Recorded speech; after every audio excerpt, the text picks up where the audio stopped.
మహాగణాధిపతయే నమః. ఓం గురుభ్యో నమః. ఓం శ్రీమాత్రే నమః. పరమేశ్వర స్వరూపమైనటువంటి జ్యోతిష, వాస్తు మరియు ఇతర అనేకమైనటువంటి శాస్త్రములను మనకు అందించినటువంటి మహర్షులకి నమస్కారం.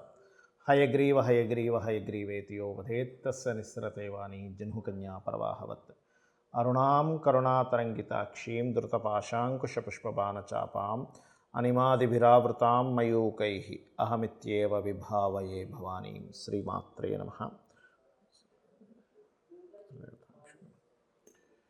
ప్రేక్షకులకి ఆ లలితాంబిక అమ్మవారి యొక్క అనుగ్రహం పరిపూర్ణంగా కలగాలని మనస్ఫూర్తిగా కోరుకుంటూ మనం ఈరోజు 17వ తేదీ నుంచి 23వ తేదీ వరకు ఉన్నటువంటి వార ఫలితాలు ఎలా ఉన్నాయనే విషయాన్ని మనం తెలుసుకుందాం. ముఖ్యంగా అసలు గ్రహస్థితి ఏ విధంగా ఉంది, ఈ వారం ఏ ఏ గ్రహాలు ఎక్కడెక్కడ సంచరిస్తున్నాయి. మేజర్ ప్లానెట్స్ అయినటువంటివి అయితే అసలు మారవు పెద్దగా, ఎందుకంటే అవి తొందరగా మారేటువంటి గ్రహాలు కాదు, చిన్న గ్రహాలు మాత్రమే మారుస్తాయి. మేజర్ ప్లానెట్స్ అసలు ఎక్కడ ఉన్నాయి అని చెప్పి చూసుకున్నట్లయితే మేషంలో గురువు వక్రించున్నాడు, మీనంలో రాహువు, కన్యలో కేతువు, ఈ యొక్క శని భగవానుడు కుంభంలో. ఈ 4 మేజర్ ప్లానెట్స్ మాత్రం ఎక్కడా మారవు, అంత తొందరగా మారవు, వారం మారిపోయేవి కాదు. ఆల్మోస్ట్ 1.5 ఇయర్ 2.5 ఇయర్స్కి కానీ మారవు ఇవి. అలాగే కుజుడు వృశ్చికంలో ఉన్నాడు, రవి మాత్రం మారిపోయాడు. మనకి ఎక్కడున్నాడు ఇప్పుడు రవి అని చెప్పి చూసుకున్నట్లయితే ధనుసు రాశిలో సంచరిస్తున్నాడు. అది కూడా బుధుడితో కలిసి బుధుడు వక్రించున్నాడు.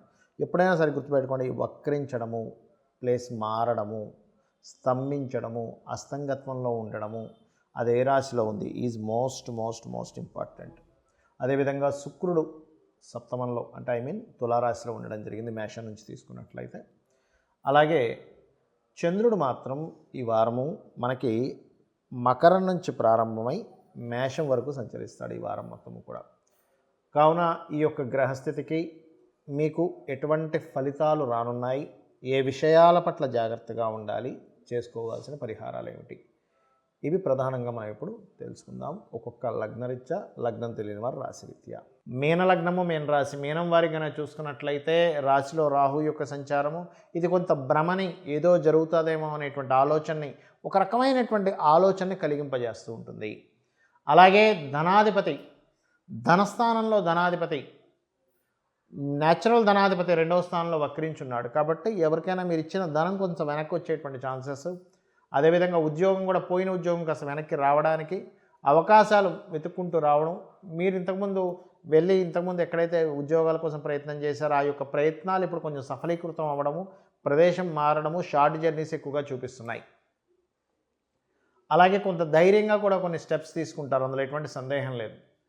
అలాగే మరొక విషయం ఏంటంటే కాస్త ఇక్కడ కొత్త విద్యలు, కొత్తగా ఏదైనా నేర్చుకోవడం, కొత్తగా నేను ఏదైనా ఒక కొత్త సబ్జెక్ట్ నేర్చుకోవాలనేటువంటి ప్రయత్నం ఏదైతే ఉందో, మీరు ఏదైతే ప్రయత్నం చేస్తుంటారో ఆ యొక్క ప్రయత్నం ఫలిస్తుంది.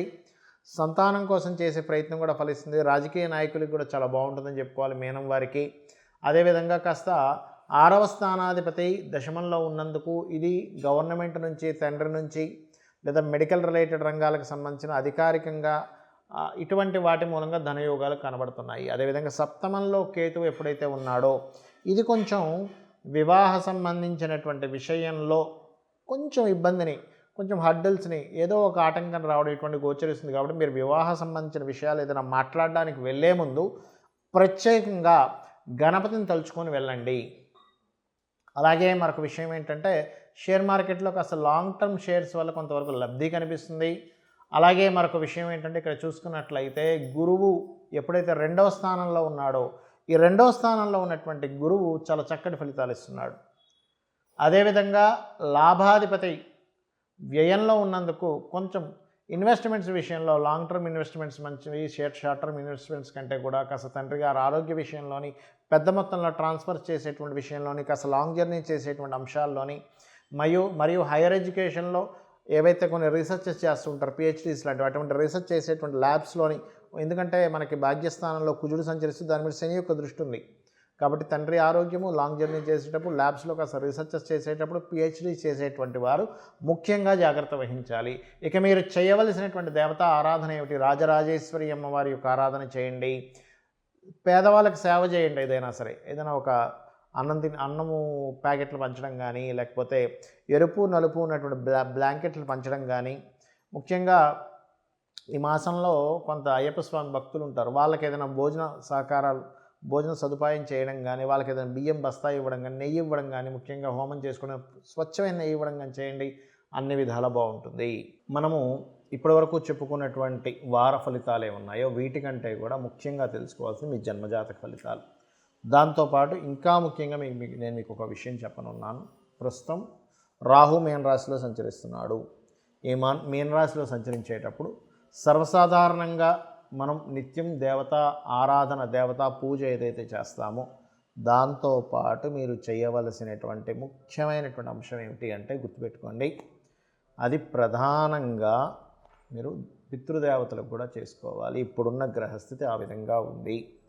దాంతోపాటు రాహుకి అధిష్టాన దేవత దుర్గా అమ్మవారు. ఇది అన్ని రాసుల వారు చేసుకోవాలండి. ఏదో ఒక రాశి వారు, ఒక లగ్నం వారిని కాదు. దుర్గా ఆరాధన ఎక్కువగా చేయండి, గణపతిని ఆరాధన ఎక్కువగా చేయండి. ముఖ్యంగా రియల్ ఎస్టేట్ రంగాల్లో ఉన్నటువంటి వారు, భూమిని నమ్ముకొని బ్రతికేవారు, చిట్ ఫండ్స్ నమ్ముకొని జీవనం సాగించేవారు ముఖ్యంగా గణపతి ఆరాధన చేయండి. ఫారిన్ కంట్రీస్లో ఉండేటువంటి వారు, ఫారిన్ రిలేటెడ్ సంబంధించిన ఇంపోర్ట్ ఎక్స్పోర్ట్ చేసేటువంటి వారు ముఖ్యంగా పితృదేవత ఆరాధన, దుర్గా ఆరాధన ఎక్కువగా చేయండి. ఇక అందరూ కూడా చేయాల్సింది పితృదేవత ఆరాధన, దుర్గా ఆరాధన, గణపతి ఆరాధన మర్చిపోకండి. అందులో ముఖ్యంగా దుర్గా సప్తశతి పారాయణము అంటారు. ముఖ్యంగా ఈ యొక్క కలియుగంలో గణపతి మరియు చండీ యొక్క పారాయణం అత్యంత యోగాన్ని ఇస్తుంది. ఇది గుర్తుపెట్టుకోండి. అలాగే ఇక్కడ మరొక విషయం ఏంటంటే, మనము ఇప్పటివరకు చెప్పుకున్న వార ఫలితాలతో పాటు మీ యొక్క జన్మజాతక ఫలితాలు కూడా చూసుకోవాలి. లగ్నాన్ని బట్టి మీరు ఎందుకు ఇబ్బంది పడుతున్నారనేటువంటి విషయం మీ యొక్క లగ్నం బట్టి తెలుస్తుంది. ఇది గుర్తుపెట్టుకోండి. మీ నేచర్ ఖచ్చితంగా జాతకుడు యొక్క లగ్నాన్ని తీసుకుని ఈ వ్యక్తి ఇలాంటి వ్యక్తి అని ఖచ్చితంగా నిర్ధారించవచ్చు. అదేవిధంగా ధనం పరంగా ధనాధిపతి ఎక్కడున్నాడు, మీ ధనాధిపతి ఎవరవుతారు, పర్టికులర్గా ఈ ధన సంబంధించినటువంటి విషయంలోనే ఒక ఎపిసోడ్ రాబోతుంది నెక్స్ట్. అంటే మీ లగ్నం ఏమైంది, మీ రాశి ఏమైంది, దాన్ని బట్టి ఈ నెల ఎలా ఉంటుంది, ఈ వారం ఎలా ఉంటుంది, ఫైనాన్షియల్గా ఎట్లా ఉంటుంది అనే దాని గురించి పర్టికులర్గా నెక్స్ట్ ఎపిసోడ్, కొత్త ఎపిసోడ్ రాబోతుంది. అది చేయబోతాను నెక్స్ట్ నేను మీకు. ఎందుకంటే అందరికీ కూడా సమస్య ధనం మీదే ఉందండి. డబ్బులు ఉన్నాయా లైఫ్ బాగుంటుంది, డబ్బులు లేవా ఇబ్బంది పడుతూ ఉంటాం. అయితే ధనం ఒకటే కాదు, మనకు ఆరోగ్యము, రిలేషన్స్, మానసిక ప్రశాంతత అన్నీ కావాలి. కానీ దీంతో అన్నీ ముడిపడి ఉంటున్నాయి. కాబట్టి ప్రత్యేకమైనటువంటి ఒక సిస్టమ్ ఒకటి తీసుకొద్దామని డిసైడ్ అయ్యాను. మీ లగ్నం ఏంటి, మీ రాశి ఏమిటి, దీన్ని బట్టి ఉంటుంది ధనయోగం అనేటువంటిది. ఇక మరొక విషయం ఏంటంటే, ఇక్కడ చూసుకున్నట్లయితే మీ ధనాధిపతి, మీరు చేసే ప్రయత్నాలు ఎందుకు ఫెయిల్యూర్ అవుతున్నాయి, మీరు ఏ దిశలో ఉంటే బాగుంటుంది, మీ సంతాన అభివృద్ధి ఏం చేసుకుంటే బాగుంటుంది, మీకు వివాహ యోగం అసలు ఎప్పుడు ఉంది, ఎప్పుడు కరెక్ట్ రైట్ టైం అసలు మీకు వివాహం చేసుకోవడానికి. అలాగే మరొక విషయం ఏంటంటే, ఇక్కడ చూసుకున్నట్లయితే మీరు పర్టికులర్గా రైట్ టైం ఎప్పుడొకటి, అండ్ అదేవిధంగా ఇన్వెస్ట్మెంట్స్ ఎప్పుడు చేయాలి, అసలు విదేశీ యోగం ఉందా లేదా, విదేశాలకు వెళ్తే బాగుంటుందా, స్వదేశంలో బాగుంటుందా, ఎప్పుడు ఎటువంటి టర్నింగ్ పాయింట్స్ రానున్నాయి జన్మజాతకం రీత్యా అనేటువంటిది మీ చార్ట్లోనే ఉంటుంది. ఇక్కడ మనకు సందేహం కలుగుతుంది, ఏమండి మరి జన్మజాతకం ఇలా ఉంటే ఇలా ఉంటుంది అన్నప్పుడు మనం ఎందుకు ఈ గోచార ఫలితాలు చెప్పుకుంటున్నాము అని. ఒకటే గుర్తుపెట్టుకోండి, ఈ గోచార ఫలితాలు ప్రత్యేకంగా ఎందుకు చెప్పుకుంటున్నాము అంటే, మనం ఒకటి డిసైడ్ అయితే కాలం ఒకటి చెప్తూ ఉంటుంది. కాలంలో జరిగేటువంటి మార్పులు, కాలసర్ప దోషాలు, కాలంలో జరిగేటువంటి గ్రహాల యొక్క మార్పులు కాలాన్ని మారుస్తూ ఉంటాయి. కాబట్టి కాలాన్ని అనుగుణంగా చేసుకుంటూ కూడా మనం ముందుకు వెళ్తుండాలి.